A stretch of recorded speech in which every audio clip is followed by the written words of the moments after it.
చంద్రబాబు నాయుడు గారి 4.0 పాలన చూస్తూ ఉంటే నిజంగానే ఇంతకుముందు ఆయన 3 సార్లు ముఖ్యమంత్రిగా ఉన్నప్పుడు వాళ్ళ మీడియా ఏదైతే చంద్రబాబు నాయుడు గారి గురించి పతాక స్థాయిలో వర్ణించుకుంటూ వచ్చిందో ఆ వర్ణన ఊహ మాత్రమేనా? ఆ వర్ణనలో నిజాయితీ లేదా? అని చెప్పి అనుమానించాల్సిన పరిస్థితి వచ్చింది. నాలుగోసారి ముఖ్యమంత్రిగా ఉన్న వ్యక్తి నడపాల్సినటువంటి ఈ విధమైనటువంటి ప్రభుత్వమా? అటువంటి వ్యక్తి చేయాల్సిన అడ్మినిస్ట్రేషన్ ఇదా? అటువంటి వ్యక్తి కాపాడేది చట్టాలను ఈ విధంగానా? అటువంటి వ్యక్తి కాపాడేది ప్రజాస్వామ్యాన్ని ఈ విధంగానా? ఇదా? ఆయన ప్రభుత్వంలో ఆఫ్టర్ ఆల్ ఒక మంత్రి యొక్క యుగోని సాటిస్ఫై చేయడం కోసం పౌరుల హక్కులు హరించి వేయబడతాయా? ఎవరో రాజకీయ నేత ఆయన్ని సాటిస్ఫై చేయడం కోసం పోలీసులను విచ్చలవిడిగా ఉపయోగించి వ్యవస్థలనే పనంగా పెడతారా? పౌరులను పోలీసులు కొట్టి చంపేసి బూడిద కూడా లేకుండా మాయం చేస్తారా? ఒక యూట్యూబర్ని ఈరోజు అరెస్ట్ చేసి రాత్రికి బెయిల్ వస్తే రేపు అరెస్ట్ చేసి మళ్ళీ బెయిల్ వస్తే ఎల్లుండి అరెస్ట్ చేసి మళ్ళీ బెయిల్ వస్తే ఆ ఎల్లుండి అరెస్ట్ చేసి మళ్ళీ బెయిల్, కంటిన్యూస్గా 3 రోజులు బెయిల్లు 3 రోజులు అరెస్టులు. ఆంధ్రప్రదేశ్లో చరిత్ర ఎప్పుడైనా చూసిందా ఒక పౌరుడి మీద? అసలు పోలీసులు తీసుకెళ్తుంటే వేల మంది పోలీసులు 100 మంది పట్టుకొని మధ్యలో చేతుల మీద పెట్టుకొని పరిగెత్తుకుంటూ వెళ్ళి ఎవరో నలుగురు రౌడీలకు భయపడి ఆ రౌడీలు పోలీస్ స్టేషన్ల మీద కూడా జొరబడి దాడి చేస్తూ ఉంటే దీన్ని అడ్మినిస్ట్రేషన్ అంటారా? దీన్ని వ్యవస్థలు అంటారా? ఇటువంటి దానికోసం ప్రభుత్వాలు నడవాలా? ఏంటిదంతా? కానీ ఒకటైతే ఫ్యాక్ట్, ఇది ఒకటేనే కాదు, ఈ ప్రభుత్వంలో ఉన్నటువంటి ఒక ఉన్నతమైన రాజ్యాంగ స్థానంలో ఉన్న వ్యక్తికి డైరెక్ట్గా మతాల గురించి, దేవుళ్ళ గురించి, మేకుల దేవుళ్ళని మతాల గురించి, దేవుళ్ళ గురించి మాట్లాడతారు. నోరు తెరిస్తే కులాల ప్రస్తావన, మతాల ప్రస్తావన. ఏంటి ఇదంతా? ఏంటి? చంద్రబాబు నాయుడు గారు, నాకు తెలిసి రాజకీయంగా మీకు భవిష్యత్తులో జరగబోయే నష్టం అంటే చరిత్ర మిమ్మల్ని కని విని ఎరుగని స్థాయిలో గుర్తుపెట్టుకునేలా చేసేలా ఉంది. ఈ 2 సంవత్సరాల నుంచి జరుగుతున్నటువంటి వ్యవహారాలు 100%. ఒకవేళ మీ తెలుగుదేశం పార్టీ మీడియా మరో విధంగా వక్రీకరించి ఏమైనా దాచిపెడదామనుకున్నా దాన్ని తలదన్నే విధంగా సోషల్ మీడియా ఉంది. బహుశా అందుకేనేమో దాన్ని భయపెడదామని చెప్పి ప్రయత్నాలు. అంత ఈజీగా భయపెట్టేసి ఏదో సోషల్ మీడియాలో నలుగురిని కేసులు పెట్టి నలుగురిని చేసి అలా జరిగేటట్లయితే ఇంకా అసలు మీరు సోషల్ మీడియాను భయపెట్టాలంటే వెరీ సింపుల్. ఆంధ్రప్రదేశ్ అంతా ఇంటర్నెట్ను బ్యాన్ చేయండి, ఆంధ్రప్రదేశ్ అంతా సోషల్ మీడియాను బ్యాన్ చేసేయండి. అంతే సింపుల్ కాన్సెప్ట్, అంతకుమించి వేరే దారి లేదు. అప్పుడు మళ్ళీ మీతో పాటు ఇంకొక ఉన్న ఒక ఆయన కన్సిస్టెన్సీ లేకుండా, విషయ పరిజ్ఞానం లేకుండా, దేని మీద స్టెబిలిటీ లేకుండా, ఏ విషయము తెలియకుండా ఊరికి ఇగ్గు అసూయతో రగిలిపోతూ ఉంటారు. అటువంటి వాళ్ళందరూ కనుక గొప్ప వాళ్ళగా చిత్రీకరింపబడతారు ఒక సోషల్ మీడియాను మాత్రం బ్యాన్ చేస్తే. ఎంత దారుణమైన నష్టం జరగబోతుంది అంటే చంద్రబాబు నాయుడు గారి కళలో కూడా ఊహించిన నష్టం ఖచ్చితంగా జరగబోతుంది. ఆ సంకేతాలు కళ్ళ ముందే కనిపిస్తూ ఉన్నాయి.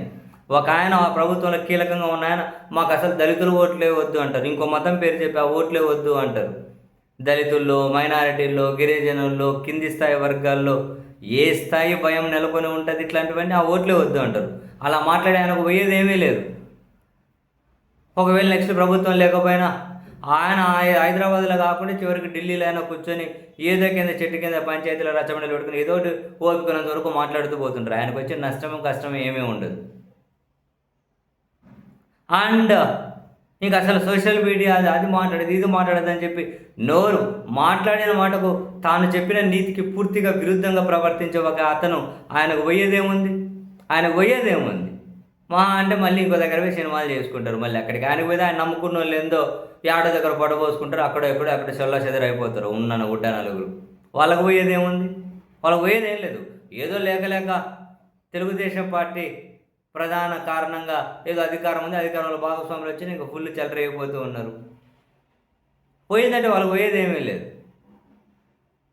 అల్టిమేట్గా చంద్రబాబు నాయుడు గారి ఇన్ని సంవత్సరాల, ఇన్ని దశాబ్దాల ఇమేజ్, చంద్రబాబు నాయుడు గారి ఇంత రాజకీయ అనుభవం, వాళ్ళ కుమారుడి రాజకీయ భవిష్యత్తు అన్నీ ఇంపాక్ట్ అవుతాయి. బహుశా వాళ్ళకి జరగబోయే నష్టం వాళ్ళకి అంచనా వేసుకుంటున్నారో లేదో, లేకపోతే ఏం జరగబోతుంది అన్నది బహుశా వాళ్ళు బెరీజ్ వేసుకోగలుగుతున్నారో, లేదా మనం ఒంటరిగా పోటీ చేయలేదు కాబట్టి ఇంకొక ఆయన్ను భరించక తప్పదు, ఇంక ఇవన్నీ మనం ఎలాగోలా డైవర్ట్ చేసుకోవాలి కానీ మనకు వేరే ఆప్షన్ లేదు అని చంద్రబాబు నాయుడు గారు కానీ చేతులేసి ఎత్తేసి చేష్టలు ఉడిగి చూస్తున్నారో తెలియదు. కానీ ఒక కరుడు కట్టిన తెలుగుదేశం పార్టీ సానుభూతి పార్టీ పెట్టిన పోస్టు చంద్రబాబు నాయుడు గారి పరిపాలిస్తూ ఉన్నారా, లేకుంటే ఆయన డూప్ ఏమైనా ముఖ్యమంత్రి పీఠం మీద కూర్చున్నారా, ఏం జరుగుతుంది రాష్ట్రంలో అని. నిజంగానే ఏం జరుగుతుంది రాష్ట్రంలో? ఎక్కడైనా కనుక ఒక అభివృద్ధి మీద చర్చ జరుగుతుందా? ఎక్కడైనా వీళ్ళు ఇచ్చిన మేనిఫెస్టో అమలు చేశారనే దాని మీద చర్చ జరుగుతుందా? ఎక్కడైనా కనుక ప్రజాస్వామ్యబద్ధంగానో, చట్టబద్ధంగానో, రాజ్యాంగబద్ధంగానో, ప్రజల ప్రయోజనాల కోణంలోనో, విద్య మీదనో, వైద్యం మీదనో, రోడ్ల మీదనో, డెవలప్మెంట్ మీదనో, ఇంకా ఇది ఏ విషయం మీదైనా చర్చ జరుగుతుందా?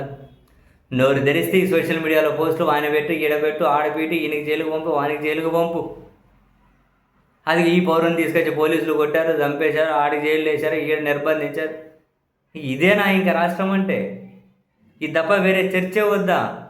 ఎవరు ప్రశ్నిస్తే వాని మీద కులం ముద్రేయాలి, వాని మీద ఒక పార్టీ ముద్రేయాలి, వాని మీద ఒక మతం ముద్రేయాలి, డైవర్ట్ చేసేయాలి. నిజాలు అబద్ధాల మీద చర్చ జరగవద్దు ఆంధ్రప్రదేశ్లో. అటువంటి చర్చ జరిగితే పాలకులు భయపడుతూ ఉన్నారా? పావలాగా పనికిరాని వాళ్ళు కూడా నాయకులుగా చలామణి అయితే, నెత్తి మీద 10 పైసలు పెడితే పనికొచ్చేదానికి అమ్ముడు పోని వ్యక్తులందరూ కూడా పాలనలో భాగస్వాములు అయితే, మరి ఇలా కాకుండా ఎలా ఉంటాయి పరిస్థితులు? అర్థవంతమైన చర్చ పెట్టే ధైర్యం లేని వాళ్ళు, ఏదైనా ఒక విషయం మీద పరిజ్ఞానం లేని వాళ్ళు, దేని మీద జవాబుదారీతనాన్ని ఫీల్ అవ్వని వాళ్ళు, ఏ విషయంలోనూ కాసింత కన్సిస్టెన్సీ కమిట్మెంట్ లేని వాళ్ళు, ఏదో సపోర్ట్లు కొడితే ఉప్పొంగిపోయే సినిమా వాళ్ళలాగా అధికారంలో కూడా, రాజకీయాల్లో కూడా, ప్రజా జీవితంలో కూడా ఏదో మాటలు బడవన మనం దైవాంశ సంబుతులు కానీ చలామణి అయ్యేవాళ్ళు. చెప్పాను కదా, 10 పైసలకు నెత్తి మీద పెడితే పనికిరాని వాళ్ళు కానీ గొప్ప వాళ్ళుగా చిత్రీకరింపబడితే ఒక దరిద్రమైన సమూహంతో. మరి ఆంధ్రప్రదేశ్ అనే రాష్ట్రంలో చర్చ దేని మీద జరుగుతుంది?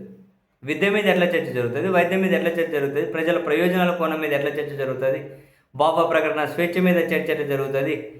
మానవ హక్కుల మీద చర్చ ఎట్లా జరుగుతుంది? స్వేచ్ఛ మీద చర్చ ఎట్లా జరుగుతుంది? ప్రజాస్వామ్యం మీద చర్చ ఎట్లా జరుగుతుంది? చట్టం మీద చర్చ ఎట్లా జరుగుతుంది?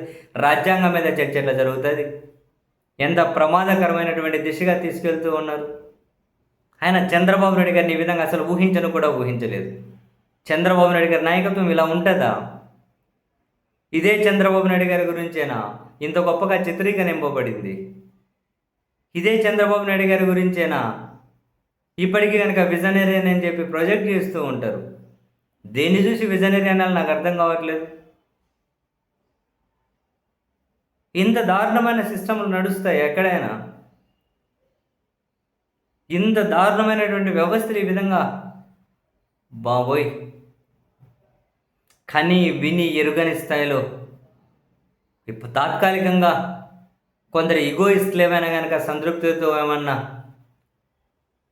పొద్దున ఒక గ్రీన్ టీ, రాత్రి ఒక పెగ్గేమనేసి పడుకుంటున్నారేమో పాలకులు, నాకైతే తెలియదు. కానీ జరగబోయే నష్టం మాత్రం, ఎందుకంటే అత్యంత ప్రమాదకరమైన దారి చూపెడుతూ ఉన్నారు.